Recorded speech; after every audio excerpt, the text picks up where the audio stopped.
Bonjour à toutes et à tous, j'espère que vous allez bien. Sur la vidéo d'aujourd'hui, je vais partager avec vous que la culture du palmier à huile. Conseil à l'investisseur africain qui veut se lancer. Donc sur cette vidéo, je vais répondre à vos différentes questions que vous m'avez posées sur vos commentaires sur la vidéo. Donc, si tu me vois pour la première fois sur ma chaîne, je parle d'entrepreneur d'investissement en Afrique. Car je reste persuadé que c'est en entrepreneur et en investissant qu'on pourra développer notre continent. C'est en investissant massivement sur le plan économique que le continent pourra se développer. Sur la chaîne, je fais la valorisation des produits du terroir africain. Je valorise les cultures vivrières, les cultures techniques forestières non ligneux, les essences, ainsi que nos épices. Sur la chaîne ici, j'ai fait la valorisation de nos mets africains. Donc, je vous invite massivement à partager nos mets africains au restant des autres communautés. Partagez autour de vous. Sur ma chaîne ici, je valorise la pharmacopée africaine. Si j'ai créé la chaîne, c'est afin de te partager mes astuces et techniques business, afin de t'aider dans tes réalisations ou soit dans tes futures réalisations. Le but de la chaîne ici est de te retracer mon parcours entrepreneurial. Car il y a cela 7 ans, j'ai embarqué femmes, enfants, frères et sœurs dans une aventure entrepreneuriale dans le domaine agricole, avec pour mission de produire le célèbre poivre du Mungo, communément appelé poivre de Penja, de produire l'huile de palme, de produire l'huile de palmiste, de produire la Garcinia cola, communément appelée petite cola ou soit bita cola, de produire le riciné d'Ondon et l'oti, communément appelé api ou soit jansan, de produire la cola communata, avec pour finalité de créer une marque spécifique à nous, dont on mettra sur le marché virtuel et sur le marché physique.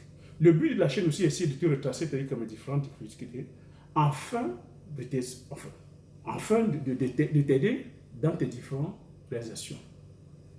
Si j'ai créé la chaîne aussi, c'est afin de pouvoir t'inviter, comme ça, à pouvoir aussi, comme je t'ai dit en préambule, à pouvoir mettre nos produits du terroir en lumière.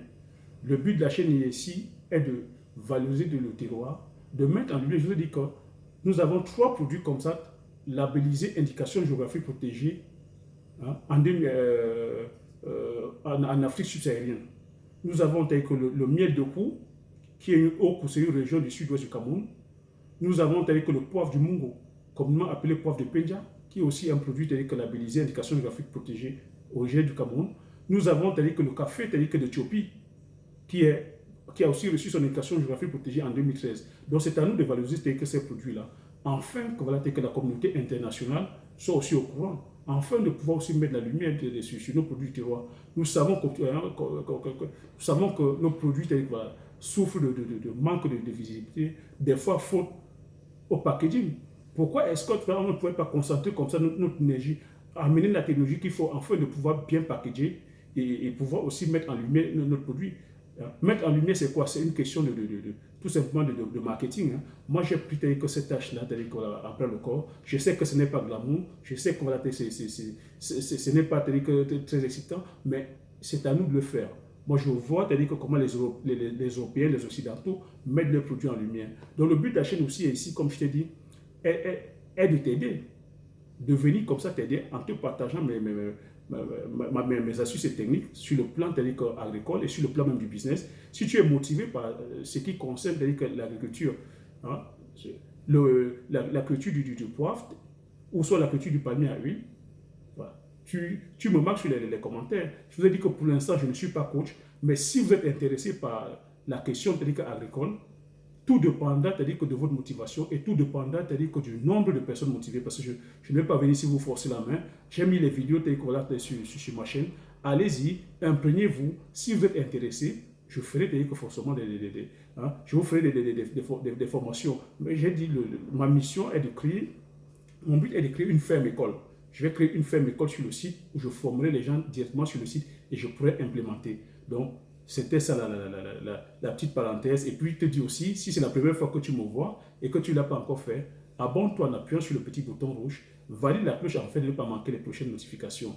Donc, si tu l'as aussi déjà fait, je te dis merci. Donc, sans plus tarder, je vais passer sur le vif du sujet. Donc, le thème d'aujourd'hui, c'est la culture du palmier à huile. Et mes conseils à l'investisseur africain qui veut se lancer. Voilà. C'est ça, je fais cette vidéo pour répondre à vos différents commentaires. Vous m'avez posé des questions. Plusieurs personnes m'ont des commentaires qui sont intéressées par la culture du palmier à huile, mais elles ne savent pas par où commencer. Certains ont déjà les terrains, mais ne savent pas comment faire pour acquérir peut-être les plants de palmier ou comment commencer par la procédure à faire. Donc, Je vais donc rapidement rentrer dans la procédure à faire. Donc, le conseil ici à l'investisseur africain qui aimerait se lancer dans la culture du palmier, je vais vous dire, c'est quelles sont les différentes étapes à faire. Donc, je vais vous dire ici que la richesse, c'est la stratégie. Pour se lancer en business, c'est la stratégie.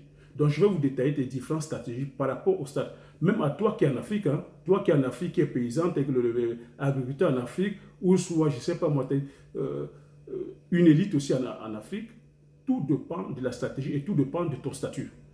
Donc, toi, en tant qu'investisseur, comment est-ce que tu vas te lancer dans la culture du palmier? Parce qu'on fait le business pour quoi? On fait le business pour gagner. Le paysan, comment est-ce qu'il devrait aussi se lancer? Parce que tout dépend de ta bourse et tout dépend de la stratégie. Et je vais te détailler les différentes stratégies. Donc, la stratégie en tant qu'investisseur, la stratégie en tant que paysan. Donc, avant de te lancer dans la culture du palmier, je t'ai tout dit, il est préférable de bien se former. Toi qui es ici de la diaspora, toi investisseur de la diaspora, tu vas peut-être me dire que tu manques de temps, mais j'insiste que quand tu te lances dans le business, on ne se lance pas dans le business parce qu'on a vu l'autre se lancer dans le business, parce que c'est ça qui nous tue en Afrique. On se lance par mimétisme. Ah, parce qu'on a vu le voisin faire le palmier à huile, on se lance dans le palmier à huile. Quand tu te lances dans la culture du palmier à huile, lance-toi, c'est-à-dire vraiment de façon consciente. Quand je dis de façon consciente, ça veut dire que va vraiment vers la recherche. Je te dis que ici, la recherche, c'est la connaissance. Achète des livres, forme-toi, entoure-toi des personnes qui s'y connaissent. Nous avons la chance que le palmier à huile, c'est une culture qui pousse de façon déjà naturelle au pays, en Afrique. Donc, c'est quoi le palmier à huile? Le palmier à huile, son nom scientifique est l'Elias guinnessii. Donc, toi, investisseur, je parle ici en tant qu'investisseur, je parle ici pour les investisseurs. Tu veux te lancer dans la culture du palmier à huile, qu'est-ce que tu veux faire? Là, je réponds à ta question.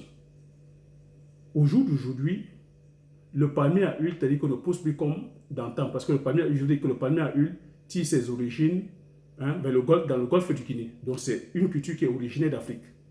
Donc, avant, ça poussait de façon spontanée, mais aujourd'hui, avec la technologie, on a la chance de pouvoir améliorer les palmiers à huile, donc contrôler la croissance, contrôler le rendement du palmier à huile.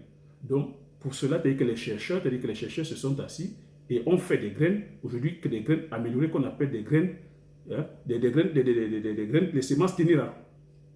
Si vous voulez, avant, on avait le palmier. Si tu veux savoir c'est comment est le palmier, tu vas sur ma chaîne. Après la vidéo, tu vas sur ma chaîne voir comment le palmier est. Donc, le palmier, c'est quoi? C'est cette table-là.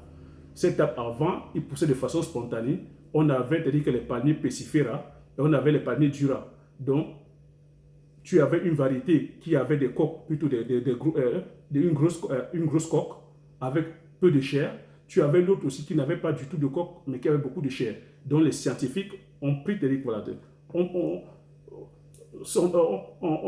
sont allés, ont pris la graine pesifera et la graine dura, ont fait des croisements, et le croisement a donné aujourd'hui la graine ténéra. Aujourd'hui, la graine ténéra, c'est une graine ou c'est un palmier à haut rendement qui produit énormément, donc qui produit à l'état 4 tonnes d'huile, qui produit à l'état 4 tonnes d'huile. Donc, c'est vers là que tu dois aller. Donc, tu devrais, toi, en tant qu'investisseur, te lancer sur produits, c'est-à-dire que les palmiers ténéra. Donc, les palmiers ténéra, c'est les plants sélectionnés. Donc, les plants sélectionnés, où est-ce que tu vas les retrouver? Tu vas les retrouver auprès, c'est-à-dire que de la Dibamba. La Dibamba, c'est l'IRAD, hein, l'Institut de recherche. Toi qui es en Afrique, partout où le palmier pousse, c'est-à-dire que tu dois te rapprocher de l'Institut, c'est-à-dire que de recherche agronomique. Ce sont eux qui vont t'indiquer. Mais aujourd'hui aussi, on a des pépiniéristes. Hein, et c'est là où il faudra faire très attention parce que là-dedans, il faudra aller vers les personnes qui s'y connaissent. Moi, mon conseil que je vais te donner, toi, en tant qu'investisseur, comment tu vas te lancer? Il faudrait, moi, c'est la stratégie que j'ai choisie. En tant qu'investisseur, tu sais que tu investis, c'est pour gagner de l'argent. Et en investissant massivement, c'est-à-dire que en investissant, c'est pour raccourcir aussi, c'est-à-dire que c'est pour raccourcir peut-être c'est pour rentrer, c'est-à-dire avoir un retour sur investissement rapide. Voilà, je m'explique. Avoir un retour sur investissement rapide. Tu sais que le palmier, quand tu le plantes, c'est au bout de 3 ans qu'il pousse. Qu'est-ce que tu vas faire? Est-ce qu'il est préférable plutôt d'acheter les plants? Parce que tu as la possibilité d'acheter les plants déjà, les plants déjà plantables. Ou soit tu as la possibilité d'acheter les graines, dont les graines prégermées et toi-même faire la pépinière. Donc voilà le premier processus. Le premier processus, tu as la possibilité d'acheter les graines prégermées à la Dibamba, donc à l'IRAD de la Dibamba, et aller toi-même faire la pépinière. Donc, si on va, c'est-à-dire qu'on prend notre truc où c'est toi qui achètes tes graines. Donc, si tu achètes toi-même tes graines, et tout dépendant maintenant de la superficie. Et je te conseille, il est préférable pour toi, investisseur, de commencer à partir de 5 hectares. Si tu veux commencer voilà, à avoir des gains importants, à partir de 5 hectares en montant. Donc, tu vois qu'à partir de 5 hectares en montant, si toi, tu vas aller plus vite, il sera peut-être préférable d'acheter les plants plantables. Parce que de la pépinière jusqu'au planting, c'est 1 an. Moi, c'est la stratégie que je t'aurais conseillé, d'acheter les plants plantables directement à la CDC ou soit à la Socapam. Mais malheureusement, je dis CDC parce que c'est le Cameroun, hein, je parle là, c'est en tant que Camerounais. Mais toi, en tant qu'Africain, rapproche-toi auprès des personnes ou auprès des pépiniéristes agréés. Tu vas à ton institut de recherche. Donc, tu achètes des plants plantables parce que là-bas, c'est des ingénieurs agronomes, c'est des techniciens agréés. Ils ont l'expertise, ils suivent les plants correctement selon les normes. Et toi, tu viens, tu achètes ton plan déjà plantable, un plan d'1 an déjà plantable que tu plantes directement. Parce que si tu passes par la pépinière, tu seras obligé de traverser certains processus, c'est au bout d'1 an. Je vais revenir sur le processus de planting. Donc, voilà comment tu peux le faire aussi. Acheter les plants plantables. Donc, les plants plantables, moi je les ai achetés en 2013 à la CDC, à 2000 francs le plan. Mais tu vois, aujourd'hui, à la CDC, tu ne pourras pas parce qu'avec les problèmes qui se passent au sud-ouest, tu ne pourras pas. Mais tu pourras aller peut-être à la Socapam, donner cet argent à Bolloré. Moi, je n'ai pas voulu le faire en 2013. J'ai préféré passer par la société telle que étatique, voilà, laisser l'argent au Cameroun. Mais si tu passes par Bolloré, aujourd'hui, les plans sont à 3000 francs. Toi qui poses la question, où est-ce que tu peux acheter les plans? Tu peux acheter les plans à la Socapam à 3000 francs. Mais tu as aussi des pépiniéristes qui sont là au quartier qui vendent des plans. Hein. Mais c'est là qu'il faudra faire très attention. Parce que là-dessus aussi, tu as des personnes vraiment très véreuses. Tu as des personnes malhonnêtes qui iront ramasser les plants tout venant. Parce qu'il faut entendre ça, il y a des plants, on appelle les plants tout venant, c'est les graines que les gens vont ramasser dans les plantations et viennent faire le pépinière. Et lorsque tu achètes, tu te rends compte qu'au bout de 3 ans, le palmier ne produit pas. C'est pour ça qu'il faut aller directement à la Dibamba, toi-même prendre. Donc cette fois-ci, si toi tu veux plutôt faire ta pépinière, parce qu'en tant qu'investisseur aussi, si tu viens monter une plantation peut-être de 50 hectares, 100 hectares, tu vois que tu ne pourras pas aller acheter directement les plants plantables. Ça va te peser un peu. Parce que s'il faut acheter un plant à 3000 francs, donc tu imagines, l'hectare c'est 150 plants. Donc tu imagines que s'il faut faire 50 hectares, donc tu fais 150 fois 50, et s'il faut faire comme ça fois 3000, ça va faire beaucoup. Donc tu peux aussi te dire prendre la stratégie qui consiste à aller plutôt acheter les graines à la Dibamba et venir toi-même faire la pépinière. Mais pour cela, il va falloir que tu engages des ingénieurs agronomes, il va falloir que tu engages des techniciens agricoles qui vont suivre. Et le suivi, c'est comme ça pendant 1 an.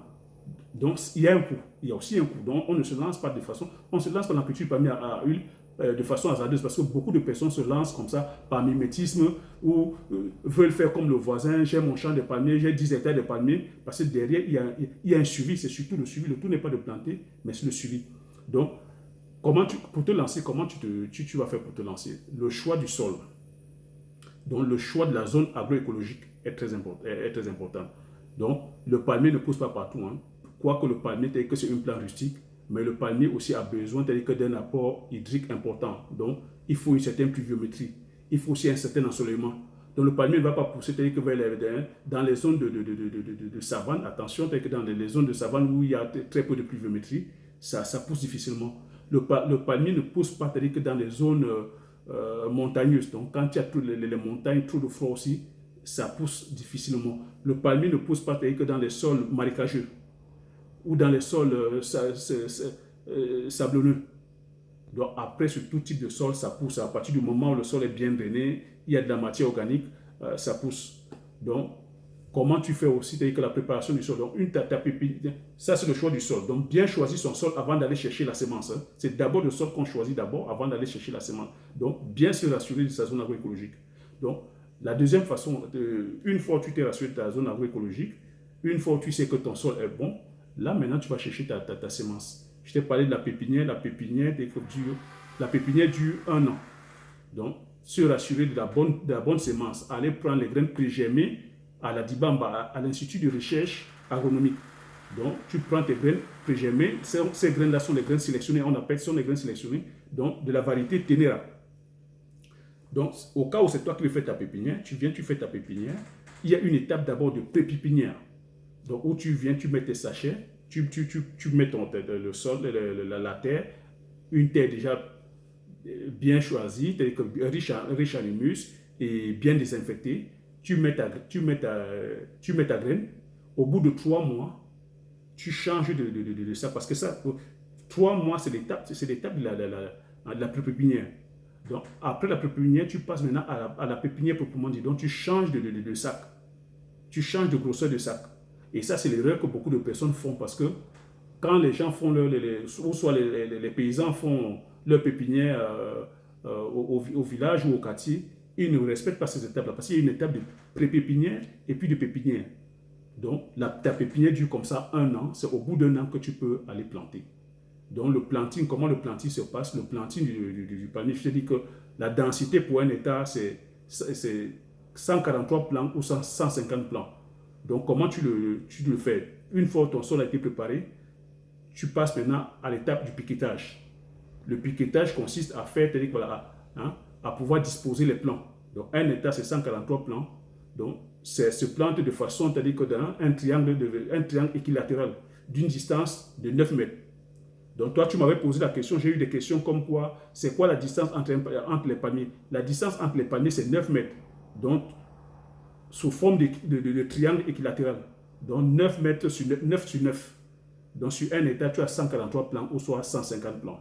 Et puis, une fois planté, lorsque tu l'as planté la première année, il est conseillé de protéger, c'est-à-dire que ton jeune plant avec des grillages métalliques, afin d'éviter que les hérissons, parce que les hérissons adorent le cœur du palmier, donc ne pas oublier de protéger ton plant de palmier pour que les plants ne soient pas attaqués par les hérissons. Après aussi, il y a un suivi derrière, l'amendement, bien amender ton champ, le saclage aussi, défricher, c'est-à-dire quoi, défricher tous les 4 mois, parce que voilà la partie très importante. Beaucoup de personnes plantent, pensent que c'est le planting qui est important. Non, le planting est peut-être important, mais c'est le suivi qui est plus important. Donc, tous les 3 mois, tu viens faire le saclage et ton champ de palmier, le palmier n'entre en production qu'au bout de 3 ans. Quand c'est les plants sélectionnés, au bout de 3 ans. Donc, derrière ça, tu vois, il y a ce travail répétitif de saclage, d'amendement, de saclage et d'amendement. Pendant 3 ans, ça entre en production. Donc, c'était ça un peu le conseil sur le conseil sur la culture du palmier à huile. Donc, si tu as des questions qui t'échappent ou des questions aussi que tu aimerais encore poser, marque-le-moi tes questions sur la barre des commentaires. Et si tu as aimé le thème, je t'invite à aimer, à mettre un pouce, à t'abonner si tu ne l'as pas encore fait, à partager autour de toi pour que nous soyons comme ça plusieurs à être informés. Et sur ce, je te dis merci et aux prochaines vidéos. Ciao.